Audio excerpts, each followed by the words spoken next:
Hello friends, welcome to my YouTube channel legal and social awareness. मैं Karim Ahmad Siddiqui advocate. दोस्तों, मैंने इससे पहले अपने वीडियो में बताया था कि अगर किसी व्यक्ति का नाम एफआईआर में नहीं है और ड्यूरिंग इन्वेस्टिगेशन उसके खिलाफ एविडेंसेस पाई जाती है तो उस व्यक्ति को आरोपी बनाकर और उसके खिलाफ न्यायालय में चार्जशीट लगाई जा सकती है। उसी वीडियो में मैंने यह भी बताया था कि जो नेम्ड एक्यूज्ड है एफआईआर में, जिनको नामित किया गया है, अगर विवेचना के दौरान उनकी नामजदगी गलत पाई जाती है तो उनका नाम हटा करके चार्जशीट से भी उनका नाम हटाया जा सकता है। आज के इस एपिसोड में भी इसी कड़ी को आगे बढ़ाते हुए मैं दो महत्वपूर्ण सवालों पे फिर से बात करने जा रहा हूं। वो जो दो महत्वपूर्ण सवाल हैं वो भी बिल्कुल प्रैक्टिकल हैं और इसी से कनेक्टेड हैं।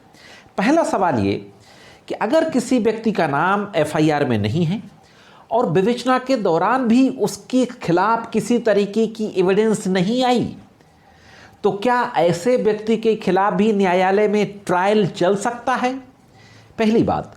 और दूसरी बात कि एफआईआर में जो नेम्ड एक्यूज्ड थे उन नेम्ड एक्यूज्ड में से कुछ एक्यूज्ड को इन्वेस्टिगेटिंग ऑफिसर ने ड्यूरिंग द इन्वेस्टिगेशन हटा दिया है, उनका नाम निकाल दिया है, तो उनको क्या न्यायालय के माध्यम से दोबारा अभियुक्त बनाया जा सकता है और अभियुक्त बना के उनके खिलाफ ट्रायल चलाया जा सकता है? आज के इस एपिसोड में इन्हीं दोनों महत्वपूर्ण सवालों पर बातचीत करने जा रहा हूं।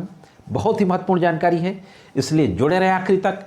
अगर आप लीगल फील्ड से जुड़े हैं, आप एडवोकेट हैं, आप प्रैक्टिस कर रहे हैं, तो निश्चित रूप से यह जानकारी आपको होगी। और आपने अगर अभी अभी कोर्स ज्वाइन की है तो भी यह वीडियो आपको देखना चाहिए। अगर आप किसी भी तरीके की लीगल कंपटीशन एग्जाम की तैयारी कर रहे हैं तो भी आपको यह जानकारी जाननी चाहिए। तो देखते हैं दोस्तों कि इस संबंध में कानून क्या कहता है और संपूर्ण जानकारी क्या है। दोस्तों, क्रिमिनल प्रोसीजर कोड यानी सीआरपीसी में एक महत्वपूर्ण सेक्शन है 319 319 सेक्शन को 4 सब सेक्शन में डिवाइड किया गया है। तो 319 सेक्शन के सब सेक्शन 1 में कहा गया है कि अगर कोई व्यक्ति जो कि जिसको अभियुक्त नहीं बनाया गया है, चार्जशीट में जिसका नाम नहीं है, उस व्यक्ति के खिलाफ ड्यूरिंग द इंक्वायरी और ट्रायल अगर किसी तरीके की कोई एविडेंस आती है तो उस व्यक्ति को भी आरोपी बनाया जा सकता है। अब प्रैक्टिकल में होता क्या है कि कोर्ट में चार्जशीट जाती है, चार्जशीट जाने के बाद अभियुक्त हाजिर होता है। अगर बेल नहीं कराई है तो बेल कराता है, बेल नहीं कराता तो उसके खिलाफ सम्मन जारी होगा, वारंट जारी होगा, कुड़की वारंट जारी होगा। इसके बाद आगे प्रोसेस चलता रहेगा। बेल कराने के बाद उसको कॉपी दी जाएगी पुलिस पेपर की। इसके बाद उसके खिलाफ चार्ज बनेगा। चार्ज बनने के बाद फिर एविडेंस की स्टेज पे केस फिक्स हो जाता है और फिर एविडेंस शुरू हो जाती है। तो सबसे पहले जो एविडेंस शुरू होती है वो प्रोसिक्यूशन की शुरू होती है, यानी अभियोजन पक्ष की। दो पक्ष होते हैं क्रिमिनल में, अभियोजन पक्ष और बचाव पक्ष, यानी प्रोसिक्यूशन और डिफेंस। अभियोजन पक्ष यानी वादी मुकदमा, जिस व्यक्ति ने कंप्लेन की है वो अभियोजन पक्ष कहलाता है। तो पहले उसकी तरफ से गवाही शुरू होती है। जिस व्यक्ति ने एफआईआर लॉन्च कराई है उसका स्टेटमेंट होता है, फिर उससे क्रॉस एग्जामिनेशन होता है। इसके बाद इन्वेस्टिगेटिंग ऑफिसर ने चार्जशीट में जो विटनेसेस की लिस्ट दी है 1 बाय 1 करके सारे गवाहों को बुलाया जा सकता है। अगर एक दो गवाहों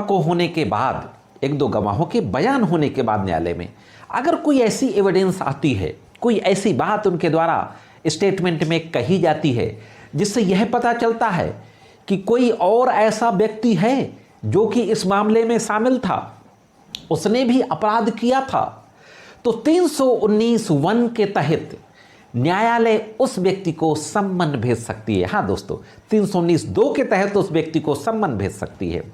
सम्मन पे अगर हाजिर नहीं होगा तो फिर उसके खिलाफ भी वही प्रक्रिया होगी जो बाकी नामजद अभियुक्तों के खिलाफ होती है, जिनके खिलाफ चार्जशीट आई है कि सम्मन में नहीं हाजिर होंगे तो बेलेबल वारंट जाएगा, फिर नॉन बेलेबल वारंट जाएगा, फिर कुड़की वारंट होगा। जो प्रोसेस है वो चलता रहेगा।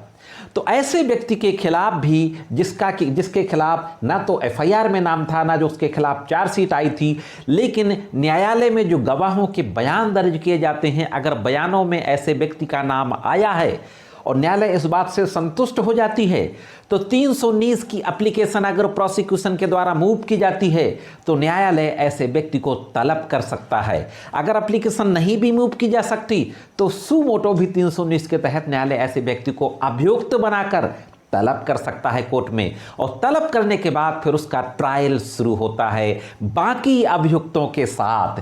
ठीक उसी तरीके से ट्रायल शुरू होगा जैसे कि उस व्यक्ति का नाम चार्जशीट में हो। अब दोस्तों यहां पर एक और महत्वपूर्ण सवाल है कि सपोज 3 या 2 विटनेसेस एग्जामिन हो चुके हैं प्रोसिक्यूशन के, उनसे क्रॉस एग्जामिनेशन भी हो चुका है। जो अभियुक्त थे चार्जशीट में जिनके खिलाफ चार्ज बना था उनकी तरफ से क्रॉस एग्जामिनेशन हो चुका है।